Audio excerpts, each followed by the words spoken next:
Hey guys, welcome to the Daily Word Bible Study. Plain and simple, book by book, chapter by chapter, and verse by verse study through the entire Bible. Currently, we are in Isaiah chapter 45, and as I said, I'm doing a slow crawl through this chapter because several thoughts converge here that I want to address. Now, one was the fulfilled prophecy, and that's important. Let me share my screen because I'm going to be coming in and out, but show you kind of why I'm doing this. I just want to kind of share my screen. Where are you at here, Cyrus? And then I'll come back to this here. Verse 28 says, "Who says to Cyrus, my shepherd, he will fulfill all my pleasure, and says to Jerusalem, she will be rebuilt, and of the temple, its foundation will be laid."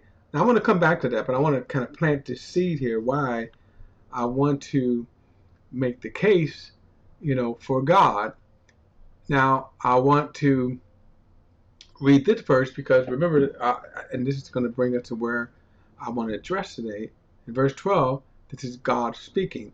"I made the earth and created man on it. It was my hand that stretched out the heavens, and I commanded all their hosts."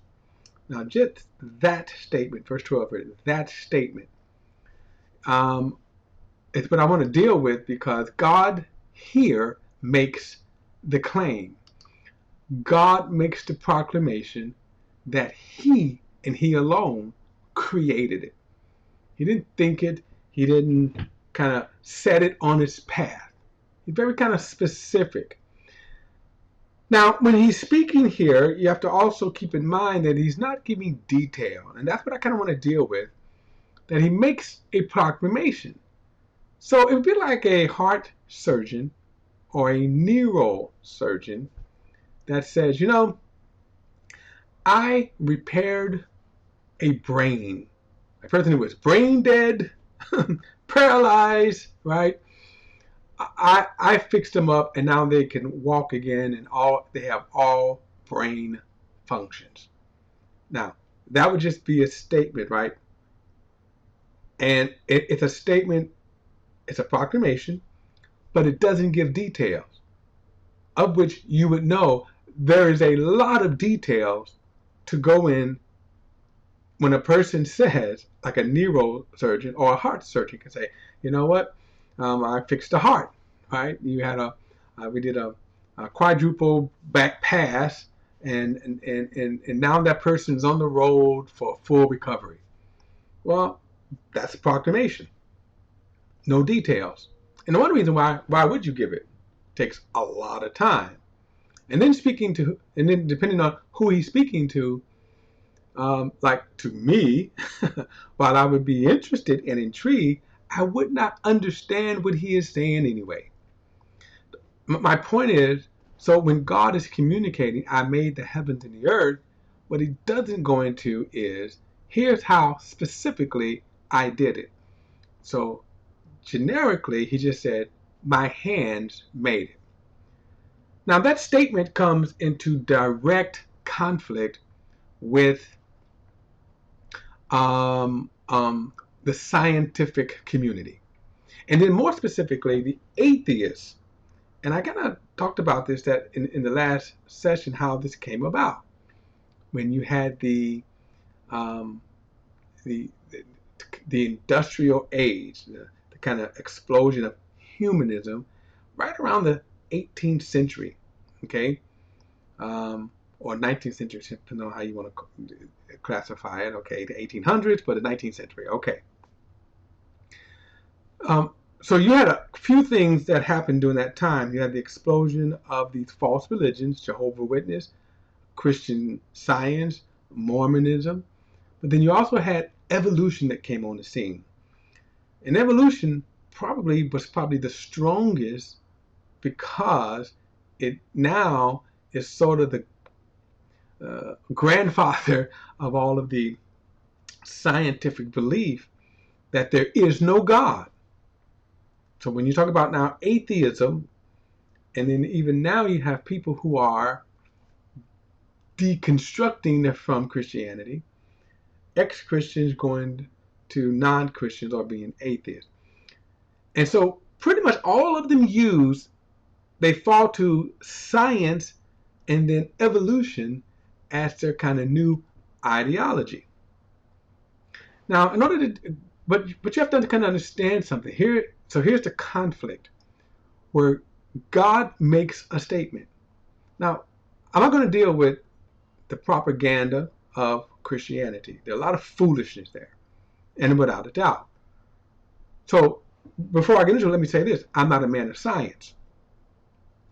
I don't even qualify to share the platform with a lot of the scientists today.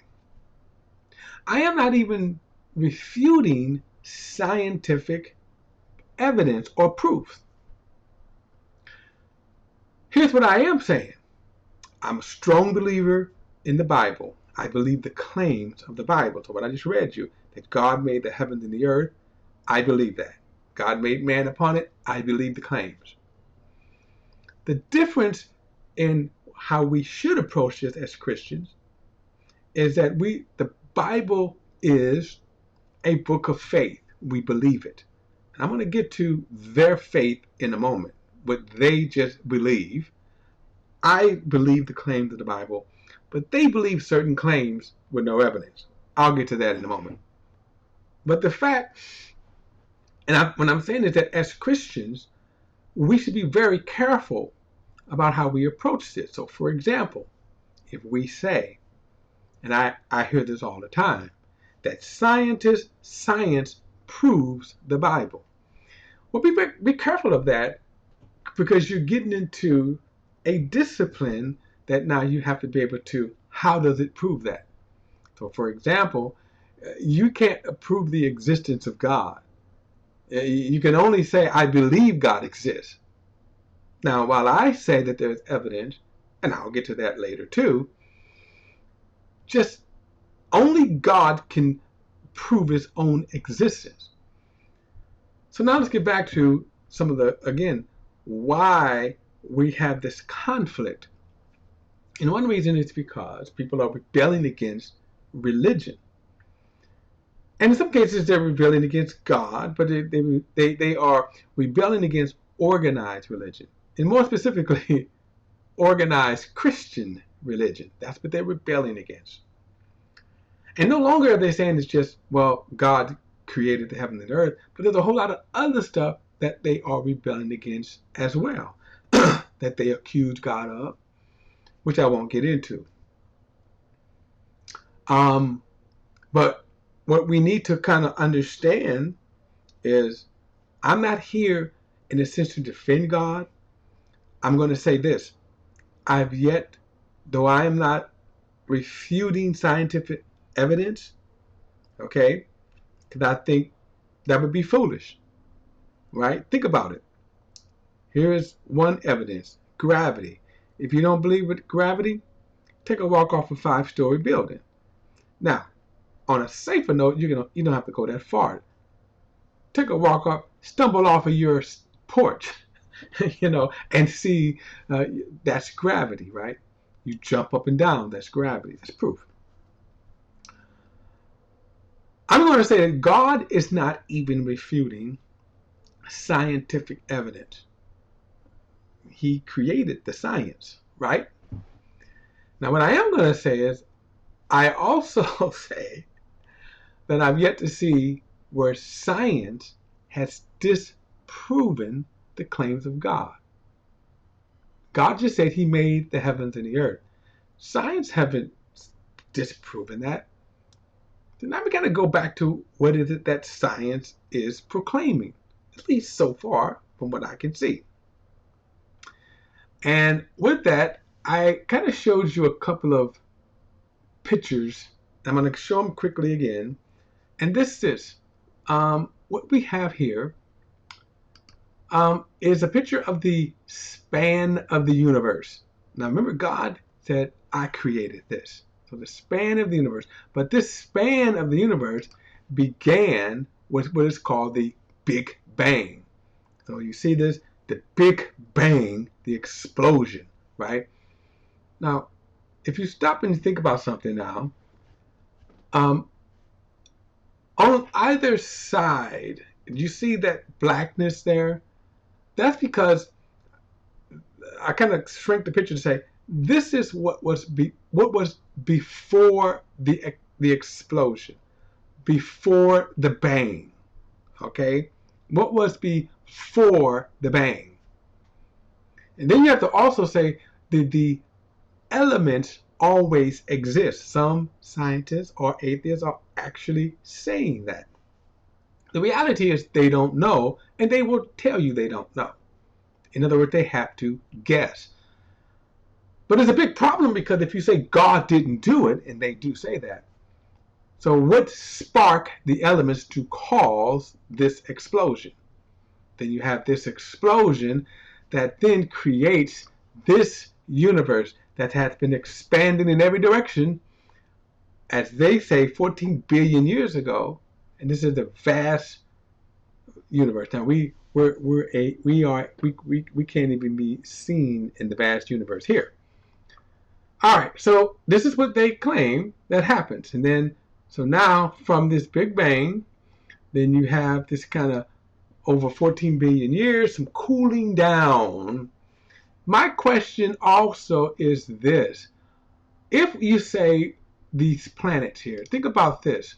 Why did the universe form balls, right? As opposed to, look at those chunks of rocks that are various shapes. So why did we turn out to be a ball? And then why did all of the planets turn out to be a ball? Okay? And the reason why I asked that, because remember, they say that this all happened from natural processes. All right? Now, I think it's important to understand something at this point here. Understand that we have what it is they are saying in the evolution process. Remember the Big Bang? Well, that just started with nothing. Like the Big Bang, just boom. Now, as I said, what sparked? So you had to have the elements of combustion that spark. Then they would tell you that in this spark here, there was intense heat. Well, yeah, okay, we get that, right? And so from this explosion, now, if you ever watch the news, and lately there's been a few gas explosions, and every single time they level the house. I mean, just completely, just nothing, right? Here's my point. Nothing productive comes from that, only destruction.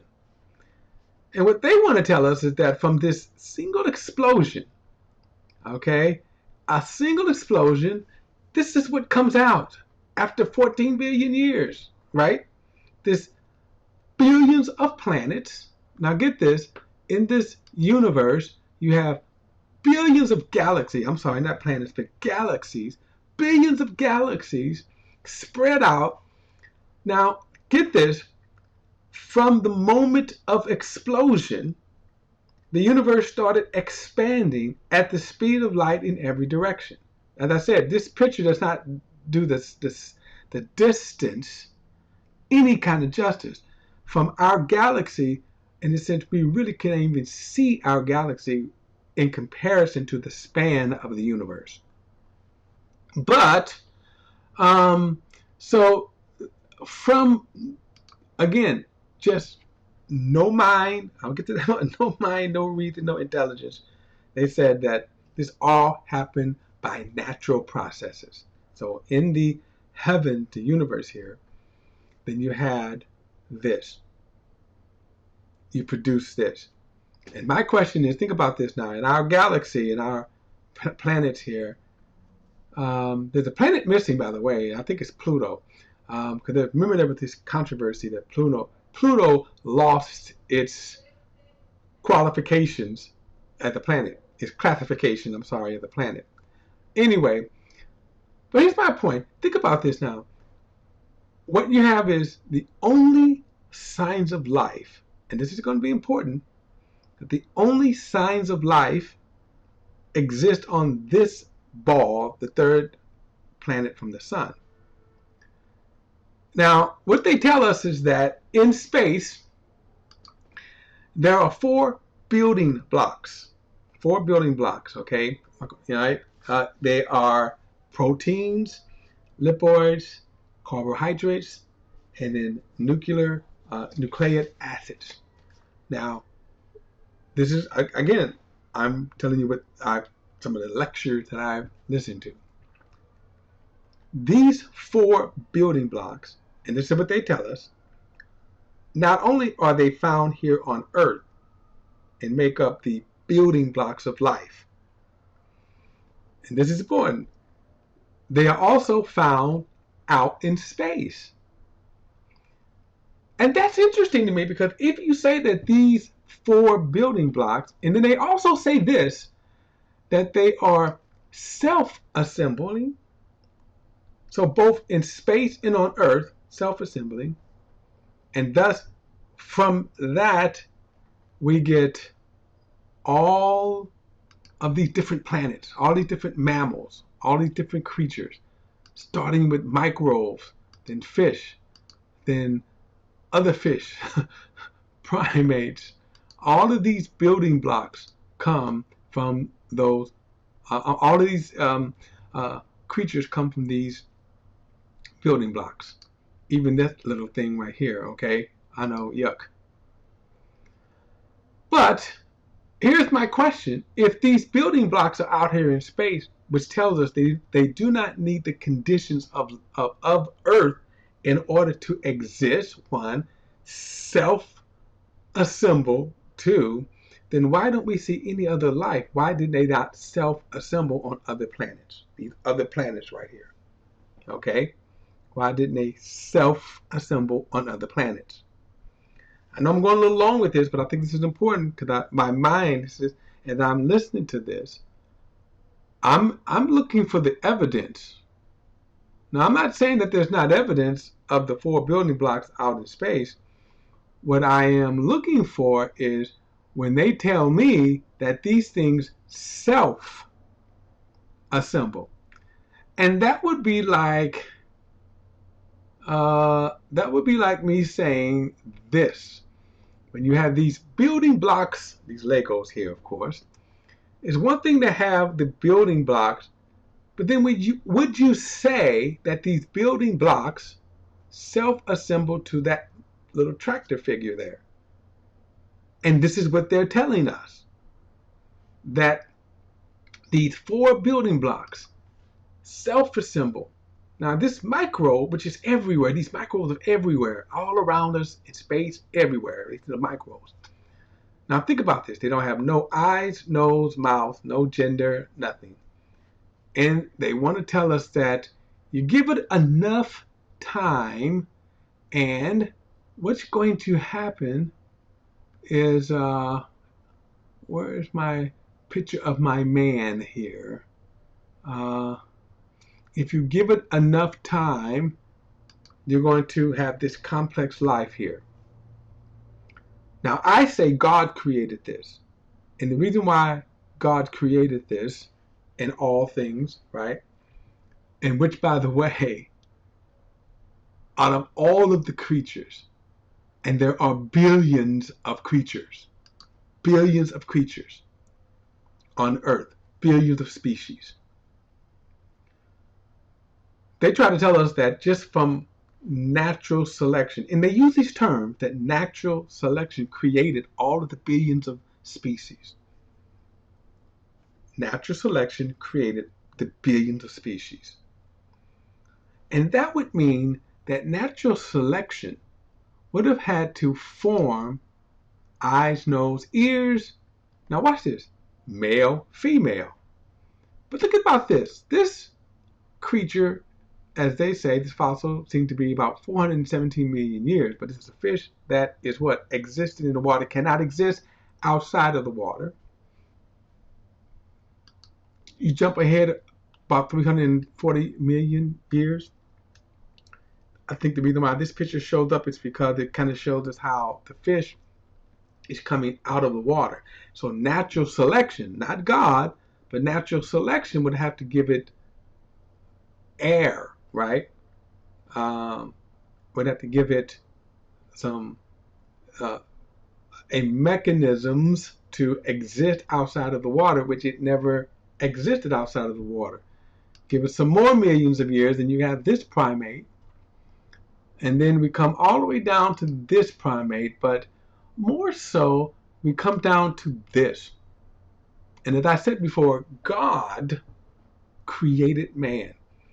So now, where is their faith that this complex creatures here that had that natural selection, according to them, natural selection had to give them both 2 eyes, a nose, 2 ears, mouth, tongue. But look at all of these systems that we need to exist, to live, to survive.